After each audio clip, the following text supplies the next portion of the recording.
Real analysis में sequence या series का कन्वर्जेंसी बहुत ही इंपॉर्टेंट होता है और सीक्वेंस कन्वर्जेंसी हो या सीरीज़ हो बहुत ही इजी होता है। बस आपको कुछ बातें दिमाग में रखनी है।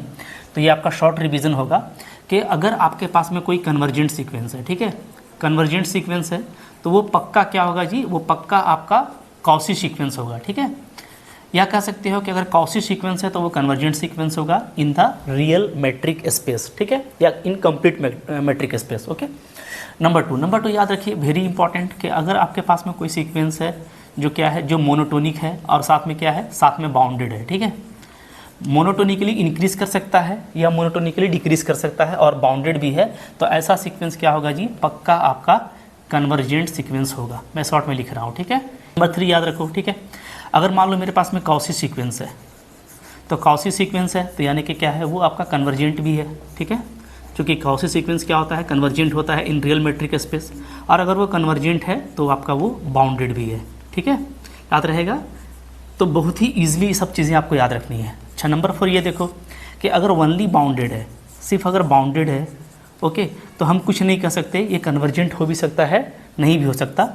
हाँ, बाउंडेड और मोनोटोनिक दोनों होगा तब वो कन्वर्जेंट होगा।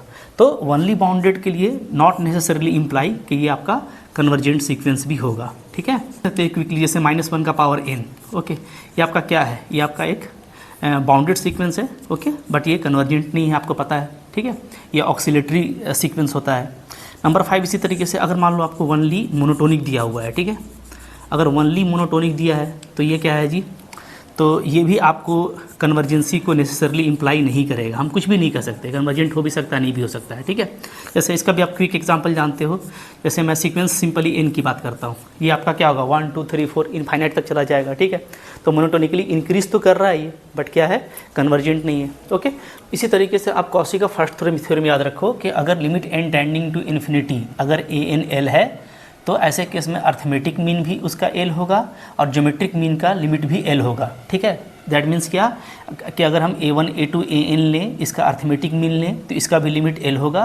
इसी तरीके से a1 a2 a3 an तक लिया जाए प्रोडक्ट में, ठीक है, और इसका nth रूट लिया जाए तो इसका कह सकते हो कि gm जो है ज्योमेट्रिक मीन वो भी l होगा, ठीक है। और एक इंपॉर्टेंट प्रॉपर्टी याद रखिए कि अगर आपको an/an+1 का इस रेशियो का लिमिट अगर l मिलता है तो an का nth रूट का लिमिट भी l मिलेगा, 1/l मिलेगा, ठीक है।